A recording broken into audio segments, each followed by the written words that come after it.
25 milioni di metri cubi d'acqua superarono quella diga sbalzati dal Monte Toc, un'onda gigantesca di 270 metri a cancellare e a spazzare via l'intera valle del Piave.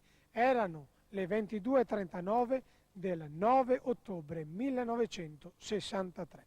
Ben ritrovati dall'informazione di Tele Venezia. Oggi, a 40 anni di distanza, siamo qui per ricordare e non dimenticare, come ha sottolineato quest'oggi nei paesi colpiti dalla tragedia il Presidente della Repubblica Carlo Azeglio Ciampi.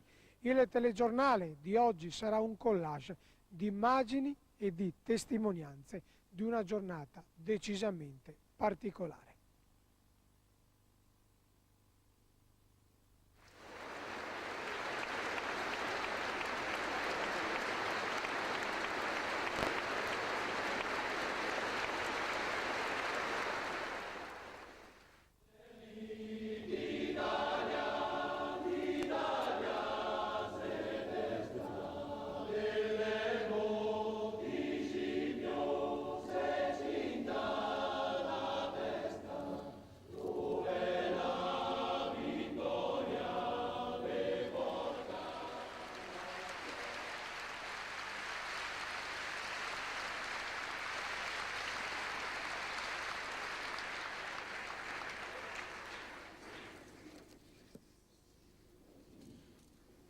Palasport di Longarone, è qui che il capo dello Stato, Carlo Azeglio Ciampi, ha avuto il primo contatto con la gente della Val di Piave.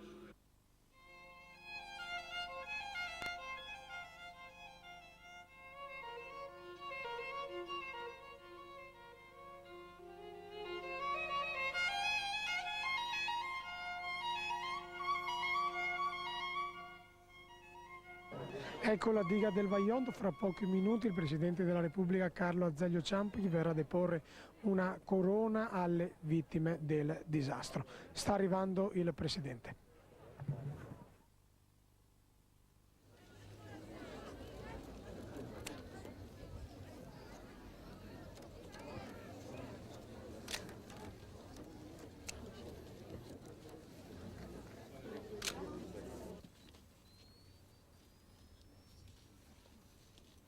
Oggi qua appunto a 40 anni di distanza si avverte quella che è stata la dimensione veramente drammatica, eccezionale della tragedia e come sia necessario, soprattutto noi che viviamo in un territorio che è antico, che però ha le sue fragilità, insieme al suo grande patrimonio dobbiamo sempre più stare attenti a queste realtà e quindi i nostri scienziati, i nostri geologhi che hanno già fatto in questi anni molti progressi, continuano ancora per poter in tempo avvertire e premunire, perché tutto si tratta di prevenire.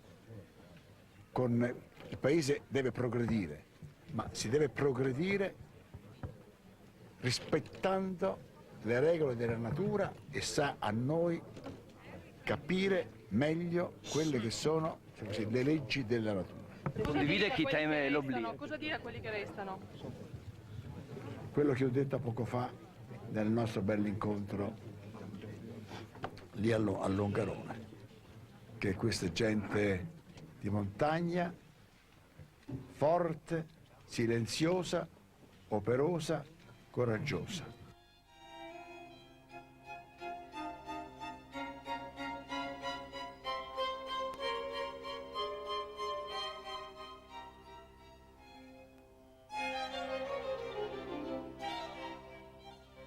Come avete visto, ad accogliere il Presidente Ciampi tanta gente arrivata non solo da Longarone, dal Vajont, da Erto, da Casso, dal Veneto, ma anche da tutta Italia. Tanta gente per ricordare quella notte, la notte del 9 ottobre del 1963, ricordare e non dimenticare quella tragedia. Io ero passato di qua anche quel giorno E cosa aveva visto quel giorno? Aveva sentito qualcosa? Niente, non sapeva di niente. La sera prima, all'8 di sera, ho fatto il giro del tocco i carabinieri per far scappare uno che si era ribellato ad andare via, un contadino che aveva le mucche. Ma aveva visto qualcosa di strano?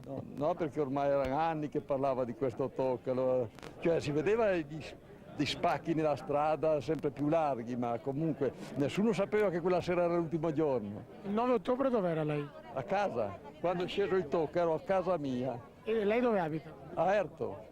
Io dalle finestre vedevo giù il lago, io dalle finestre di casa mia. Certo che non ero girato verso il lago in quel momento. E a quell'ora cosa ha sentito? Ho sentito sta frana, ho sentito sto rumore di un attimo, perché non è stato lungo il rumore che ha fatto la montagna scendere. Ho fatto tempo a dire, questo è il tocco finalmente, come contento che sia finita, perché anni che si parlava del tocco. A 40 anni di distanza questa catastrofe come può essere vista?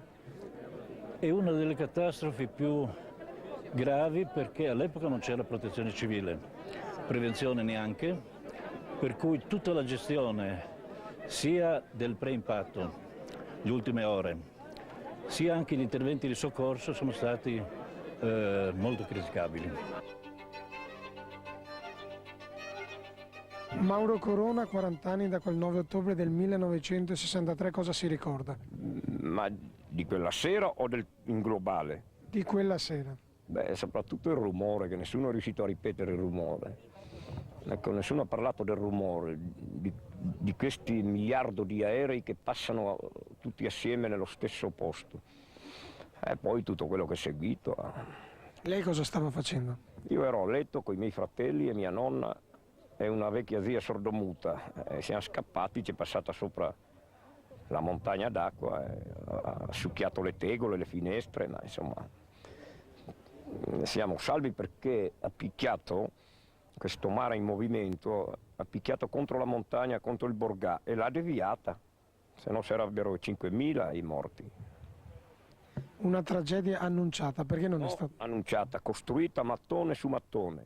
Annunciarla non è il verbo giusto, annunciare. Costruita e messa in opera, però bisogna cominciare a perdonare, a lasciar perdere, dimenticare quest'odio, questo rancore.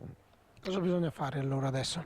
Bisogna imparare un po' di intelligenza e sensibilità e non continuare a cavalcare noi superstiti di questa cosa secondo cui ci è permesso tutto, di insultare. Dio ha parlato di perdono e quindi adesso dopo 40 anni bisogna cominciare quantomeno a pensarci.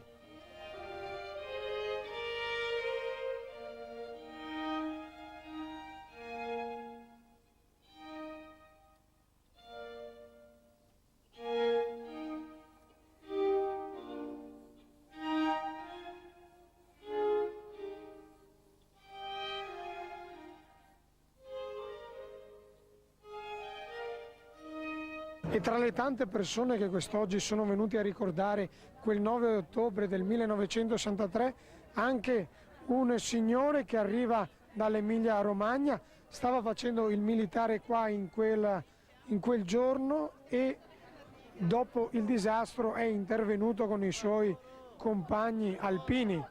Dopo un'ora eravamo sul posto, alle 11:03 eravamo sul posto del disastro. Lei prima era a Tai di Cadore? Sì, da Tai di Cadore ci sono 19 chilometri, siamo arrivati giù subito. E cosa ha visto? La notte non si è visto niente perché era tutto buio, fango, urla, tutto. La mattina è stato un po' più... era lo stesso che andare a raccogliere gli uccellini sotto quando si è stato a caccia. E cosa ha pensato in quel momento? Non ci credeva. Io ci sono stato 32 giorni qui, dalla notte sono andato via il 10 novembre, da qui dall'Ondogarone, ma io credo che uno che non ci sia stato non può immaginare quello che La cosa, l'immagine che le è rimasta più in mente qual è? Immagine, ho dormito una notte, appoggiato, la mattina andavamo giù presto, ci siamo appoggiati per che si facesse giorno, c'erano molte balle di lana in giro, credevamo fosse una balla di lana, mi sono appoggiato così a piegarmi, ero appoggiato a una donna nuda morta. Quando mi sono svegliato sono rimasto un po'... E più che altro tante cose che adesso quando vedo la televisione che ci sono dei disastri sono un po' perplesso a crederci, perché ho visto delle cose qui che mi hanno lasciato un po' così. Bene, noi ringraziamo il Signore, allora andiamo a ripercorrere adesso nel servizio le tappe che hanno portato al disastro del 9 ottobre del 1963. È dell'agosto 1928 la prima relazione del geologo Giorgio Dal Piaz per la progettazione di un bacino artificiale nella conca del Vajont. Il 24 marzo del 1948 il Presidente della Repubblica firma il decreto di concessione. Nel gennaio del 57 la SADE inizia, senza averne ancora l'autorizzazione, i lavori di scavo. La costruzione della diga viene completata nel settembre del 1959. Per realizzarla sono stati asportati 400.000 metri cubi di roccia. Il 4 novembre del 1960 si stacca dal Monte Toc una frana di 700.000 metri cubi di roccia che precipita nel bacino.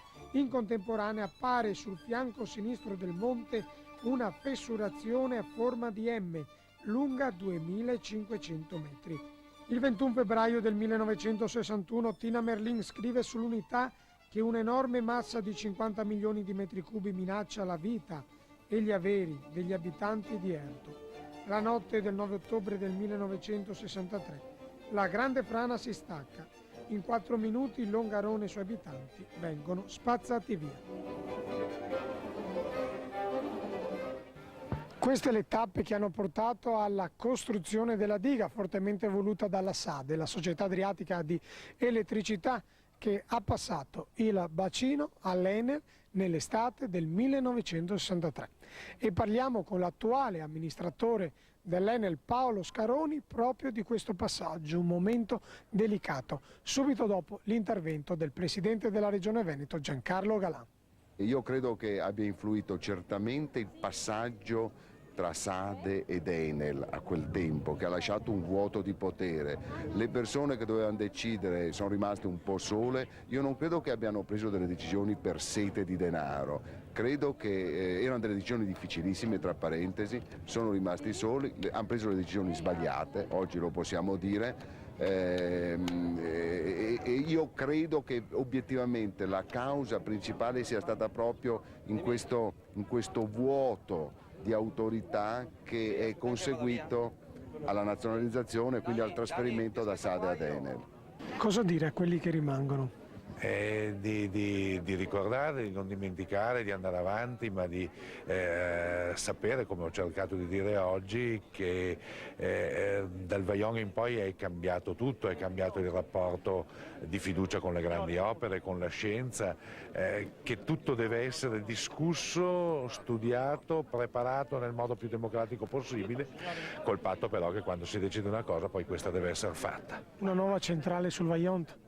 Ma mi pare una proposta di cattivo gusto, io l'ho definita una monada quando me l'hanno detto con un termine tipicamente veneto, mi pare che sia una cosa di cattivo gusto, fosse l'unica risorsa del mondo si può capire, ma siccome non è proprio l'unica credo che non si debba minimamente offendere la memoria della storia.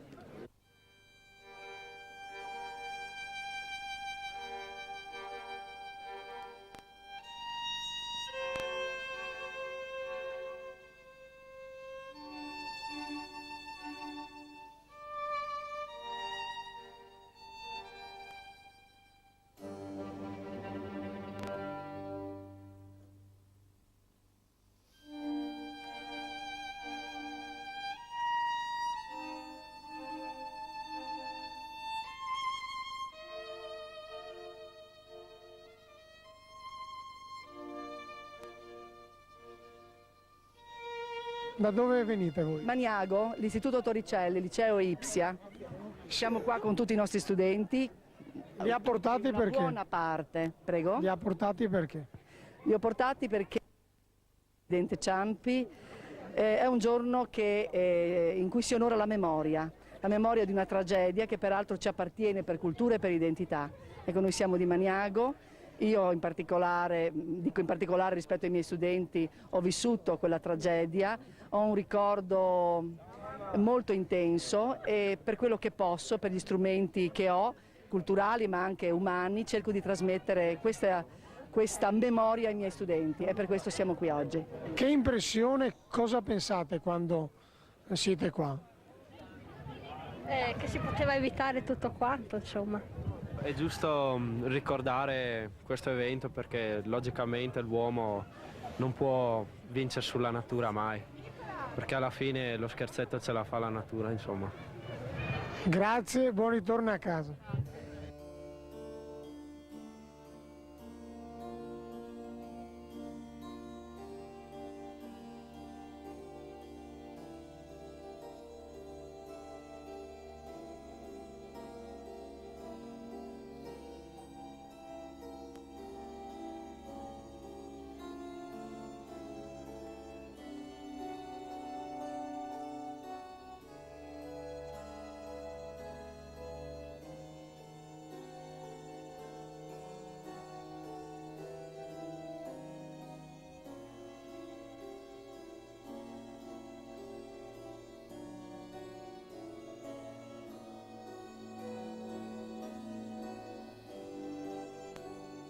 San Martino, 880 metri sul livello del mare e siamo in compagnia con Giuseppe Filippin, detto Jambon.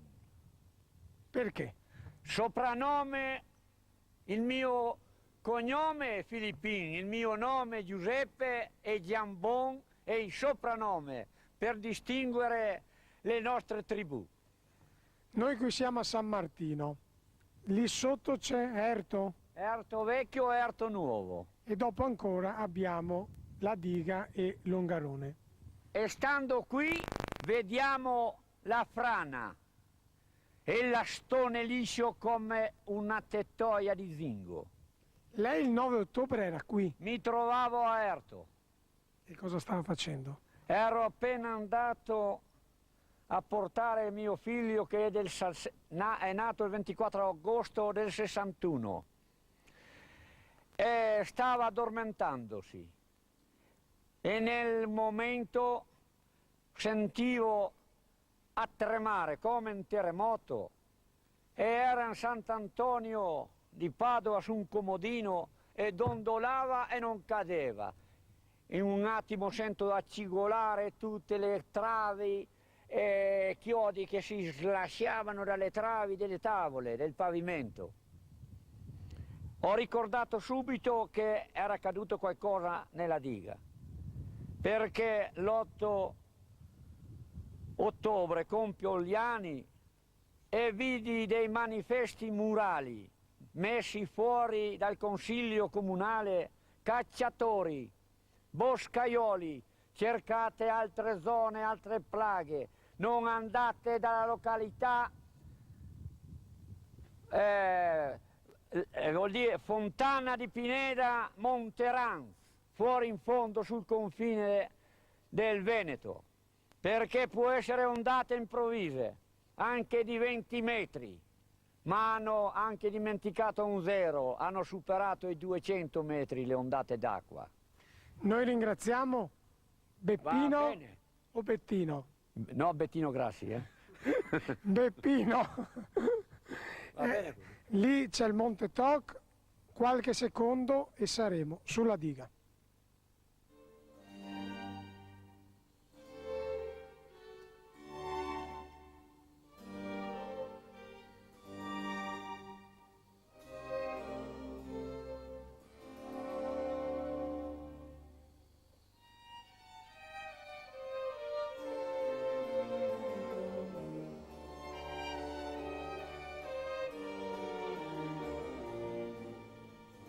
Il nostro telegiornale quest'oggi proprio lo concludiamo dalla diga del Vaionte. Il sindaco di Longarone, Pierluigi De Cesaro, allora, il presidente Ciampi è arrivato qua dopo 40 anni, è stato il primo presidente a venire in questo periodo. No, abbiamo avuto anche il presidente Saragat, poi ci fu Segni nell'immediato post-Vajont, in visita privata anche Cossiga e Pertini, però questo presidente ha accettato di essere qui con noi in un momento particolare della nostra storia, perché con il sottoscritto Longarone cambia anche pagina, gira anche pagina, in quanto sono il primo sindaco che non c'era nel 63 perché sono nato dopo, e di conseguenza la sua presenza testimonia e ci dà fiducia per il futuro affinché il Vajont non sia mai dimenticato. Cosa le hanno raccontato di quel 9 ottobre? Ma sa, noi longaronesi tutti abbiamo perso qualcuno in famiglia, quindi io sono nato e cresciuto proprio con il Vajont un po' nel DNA, e lo dico sempre, abbiamo nel DNA della nostra comunità. Per fare questo oggi non serve a noi metterci a studiare, a noi ci serve la testimonianza dei nostri superstiti affinché possa essere veramente tramandata alle giovani generazioni. Ecco, da un sindaco all'altro, il sindaco di Castellavazzo, Franco Roccon, cosa deve insegnare questa tragedia? Sono 40 anni di silenzio e quando se ne parlava anche male. Spero che questi 40 anni siano serviti alle nuove generazioni a crearsi una coscienza nuova e a noi a insegnare quello che non si deve fare. Questa è una cosa che non si deve fare. Ho visto tanti bambini oggi, credo che questo sia il nostro impegno, insegnare a loro questa cosa che è avvenuta 40 anni fa e ha portato grandi lutti per tutta la civiltà. Ecco, il suo paese è giù, dopo Longarone, sì. Anche quello è stato spazzato via.